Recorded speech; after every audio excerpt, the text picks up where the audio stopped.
주간도 잘 지내셨습니까? 여러분, 이제 우리의 공부가 하반부로 접어들었습니다. 정말 잘하고 계십니다. 끝까지 함께 힘내봅시다. 먼저 지난주까지의 내용을 다시 되새겨 보겠습니다. 복음을 가장 간단히 말해본다면 예수님이 이 땅에 오셨다는 소식입니다. 하나님이 그의 아들을 이 땅에 보내셨고 화목제물로 세우셨다는 소식입니다. 예수 그리스도가 우리를 위해 우리 죄를 대신 지시고 우리가 받을 죄의 형벌을 받았다는 소식입니다. 우리는 이 복된 소식이 우리 자신의 복음이 되는 것은 오직 믿음으로만 가능하다는 것을 잘 알고 있습니다. 우리의 공로가 아니라 믿음으로 십자가 은혜를 누릴 수 있기에 복음입니다. 우리는 예수님의 형벌 대속적 죽음이 아니었다면, 그리고 이 은혜를 믿음으로 누리는 것이 아니었다면 결코 구원을 받을 수 없기 때문입니다. 결코 구원을 받을 수 없기 때문입니다.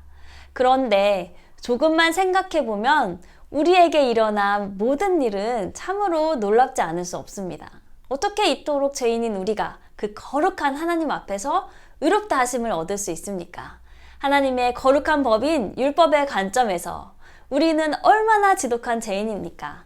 스스로 생각해 봅시다. 마음을 다하고 목숨을 다하고 뜻을 다하여 하나님을 사랑하라고 한 최고의 율법을 얼마나 자주 어기는지, 또 내 이웃을 내 자신과 같이 사랑하라고 한 최고의 율법에 얼마나 자주 불순종하는지, 심지어 너는 나 외에 다른 신을 두지 말라고 하신 제1계명을 어기고 하나님 대신 다른 것들을 얼마나 의지하는지 말입니다.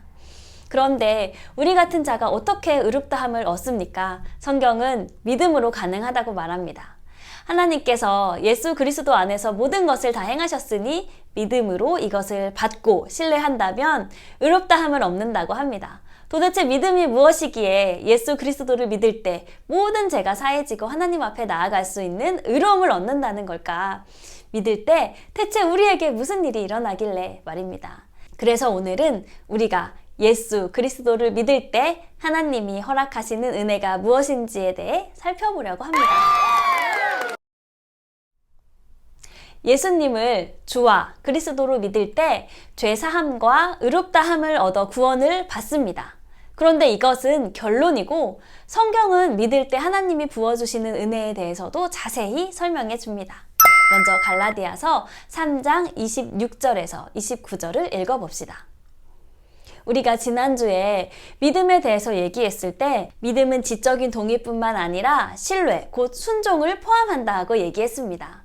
그리고 믿음의 내용은 예수 그리스도의 인격과 사역이다 라고 얘기했습니다. 우리는 믿을 때 모든 죄를 사함받고 의롭다함을 얻어 하나님 자녀로서 하나님 나라에 들어가서 천국의 복을 누립니다.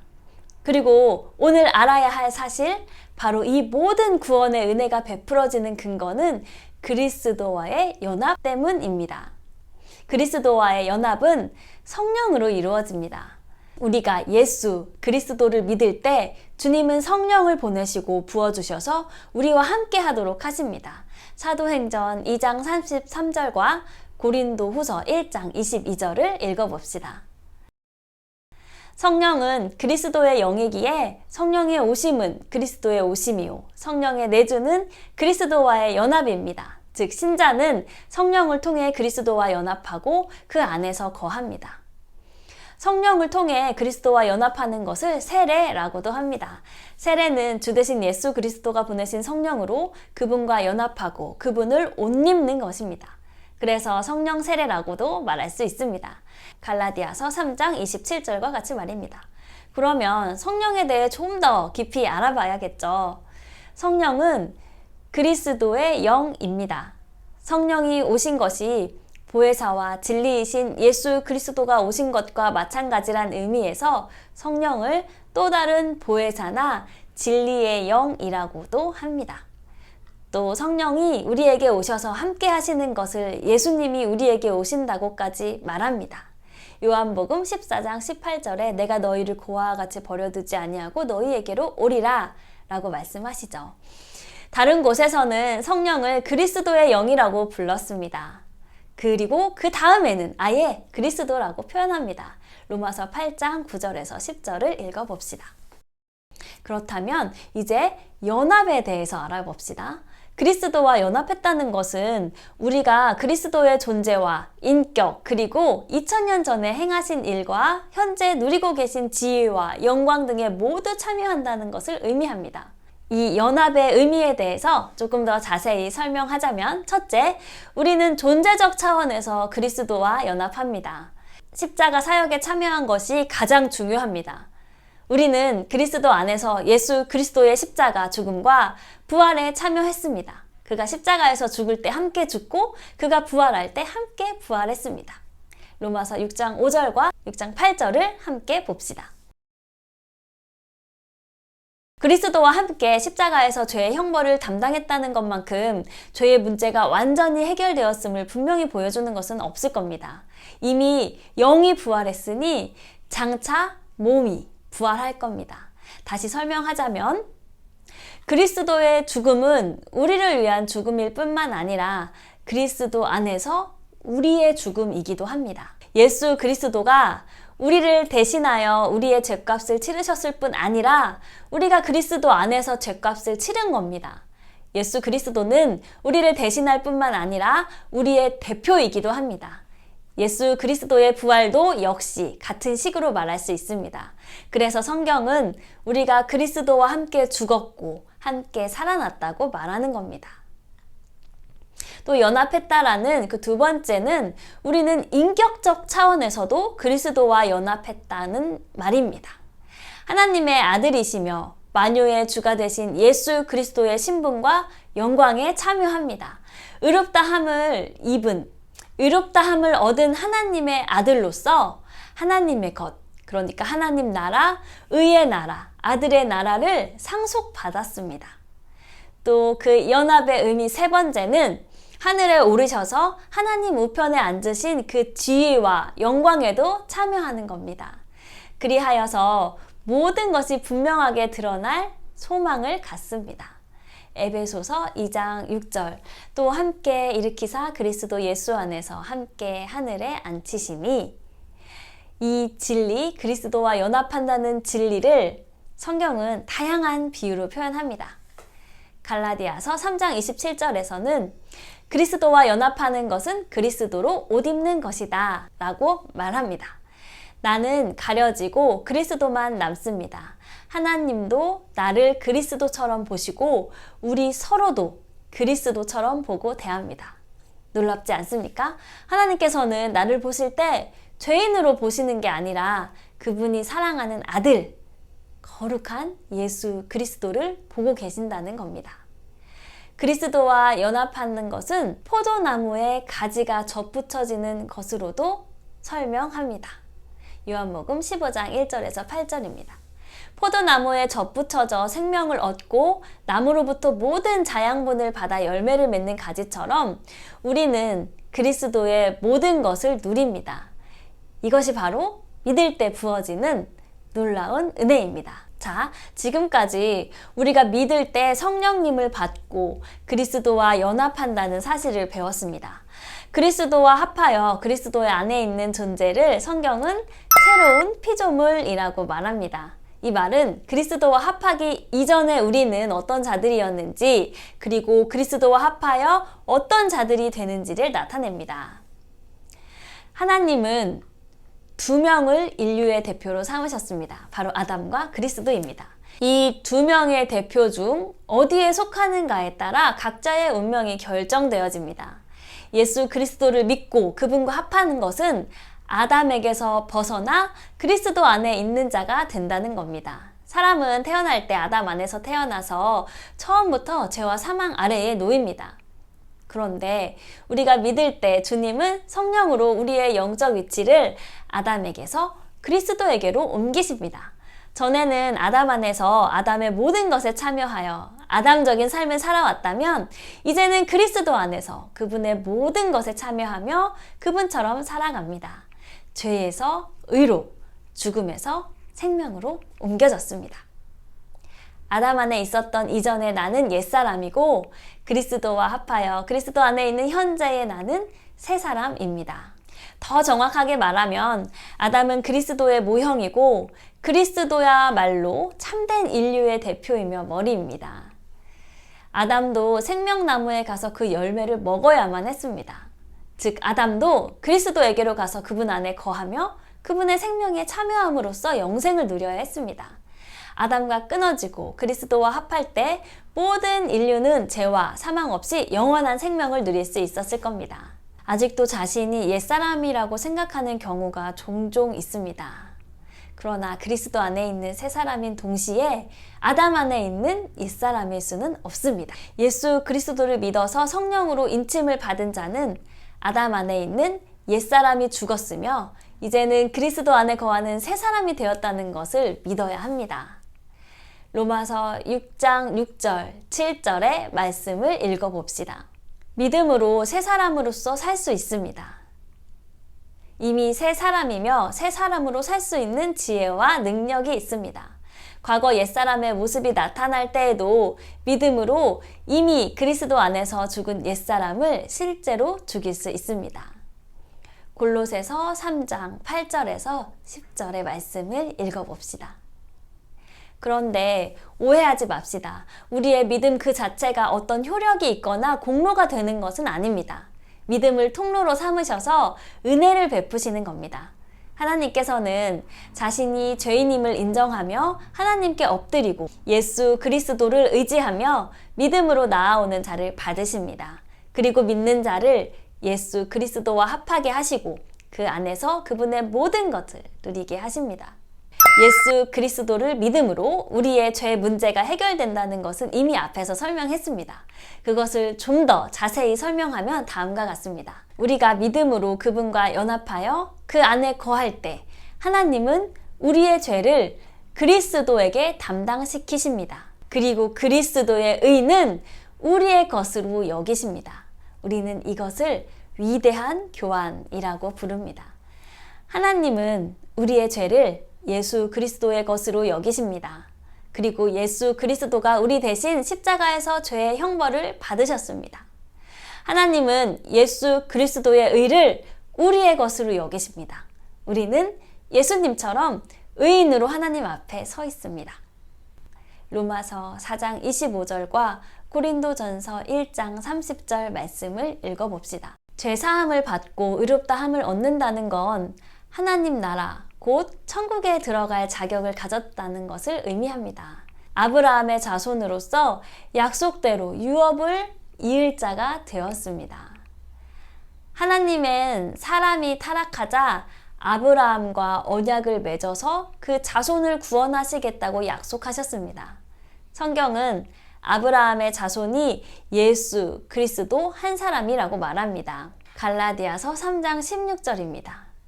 이 약속들은 아브라함과 그 자손에게 말씀하신 것인데 여럿을 가리켜 그 자손들이라 하지 아니하시고 오직 한 사람을 가리켜 내 자손이라 하셨으니 곧 그리스도라. 예수 그리스도가 참 아브라함의 자손으로서 하나님 나라를 유업으로 받습니다.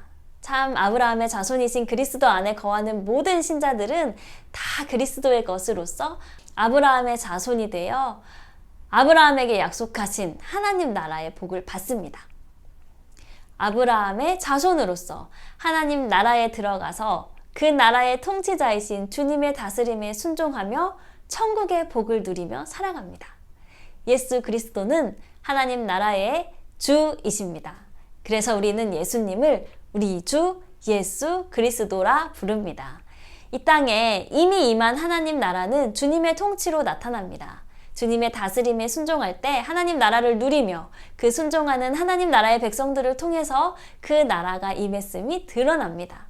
지금 임한 하나님 나라는 주님이 매일 다스리시고 우리는 매일 순종함으로 존재합니다. 순종은 복을 가져옵니다. 그리고 또 한 가지, 믿은 다음에 더 열심히 신앙생활 해야지 그 충만함을 받는다는 이런 통속적인 생각은 버려야 합니다. 이것은 여전히 공로신앙입니다. 신자는 처음부터 그리스도의 충만함에 참여하여 모든 복을 다 받습니다. 물론 이미 주어진 것이라 할지라도 그것을 마음껏 누리지는 못할 수 있습니다. 그러나 받지 못한 것과 받았는데 누리지 못한 것은 다릅니다. 고린도전서 1장 30절에서 31절은 그리스도 안에서 우리가 누리는 복을 요약적으로 잘 설명해 줍니다.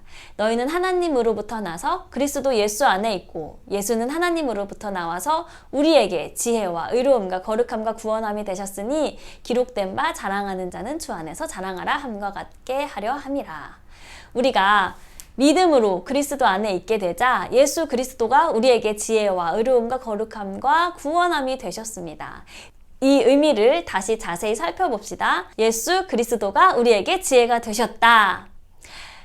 그렇기에 우리는 그리스도를 통해 하나님의 구원의 지혜를 알아 구원에 이르렀습니다. 또한 그분이 진리이자 하나님께 이르는 길이기에 우리의 인생은 안전할 겁니다. 예수 그리스도가 우리에게 의로움이 되셨다. 그렇기에 우리 같은 죄인이 모든 죄를 사함받고 하나님 앞에서 의롭다고 인정받으며 하나님 나라에 들어가 천국 백성으로 살아갈 수 있게 된 겁니다. 예수 그리스도가 우리에게 거룩함이 되셨다. 그렇기에 우리는 날마다 거룩하게 살 수 있고 마지막 때에 그분의 품 안에서 거룩이 완성된 것을 믿습니다. 예수 그리스도가 우리에게 구원함이 되셨다. 그렇기에 이미 시작된 우리의 구원은 반드시 완성될 겁니다. 예수 그리스도가 이미 하늘에서 누리고 계시는 그 영광에 우리도 참여할 겁니다. 우리는 예수 그리스도와 인격적으로 교제합니다. 그리스도 안에서 그분과 누리는 인격적 교제는 믿는 우리가 누리는 최고의 복이요 은혜입니다. 예수 그리스도는 항상 우리와 함께 하시며 그분의 것을 충만히 부어주십니다. 이 임재와 교제는 사랑하고 돌보며 대화하고 인도하는 인격적 교제입니다.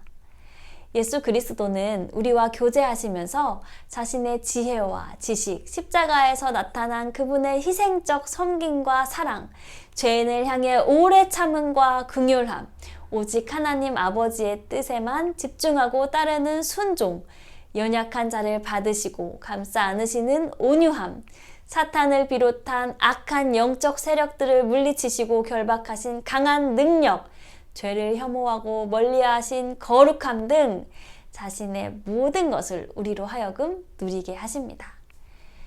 에베소서 1장 3절을 쉬운 성경에서는 이렇게 기록하고 있습니다. 우리 주 예수 그리스도의 아버지 되시는 하나님께 찬양을 드립니다. 하나님께서는 하늘에 있는 모든 영적인 복을 그리스도 안에서 우리에게 내려주셨습니다. 그리고 우리가 마지막으로 알아야 할 복이 또 있습니다. 믿을 때 우리는 성령을 받아 그리스도와 연합하고 한 성령으로 그리스도 안에서 다른 신자와도 연합합니다. 성경은 신자의 하나됨을 한 세 사람, 한 몸 혹은 한 가족으로 설명합니다. 에베소서 2장 15절에서 16절 그리고 19절을 읽어봅시다. 이것이 바로 교회입니다. 그리스도 안에서 한 몸인 교회는 창조 때의 한 몸으로의 회복입니다. 창세기 2장 24절 이러므로 남자가 부모를 떠나 그의 아내와 합하여 둘이 한 몸을 이룰지로다. 창조 때와 같이 한 몸이라는 정체성으로 서로 사랑할 수 있기에 예수님이 우리를 위하여 자신을 내어주신 것처럼 우리도 다른 사람에게 자신을 내어주며 서로 사랑할 수 있게 되었습니다. 요한복음 13장 34절과 35절을 함께 읽어봅시다. 새 계명을 너희에게 주노니 서로 사랑하라. 내가 너희를 사랑한 것 같이 너희도 서로 사랑하라. 너희가 서로 사랑하면 이로써 모든 사람이 너희가 내 제자인 줄 알리라. 창조 때처럼 서로에게 돕는 배필이 되어 하나님의 사명을 감당하는 새로운 존재가 되었습니다. 그러므로 우리는 생각해야 합니다. 우리가 믿음으로 그리스도와 합했다는 사실을 믿는다면 하나님께 영광 돌리는 삶을 살 수 있다고 말입니다. 그리스도를 가졌지만 그리스도가 없는 자처럼 살지 맙시다. 우리는 믿음으로 그리스도의 모든 것을 받은 행복한 사람입니다. 오늘은 그리스도 안에서 누리는 하나님 나라의 복에 대해서 알아봤습니다.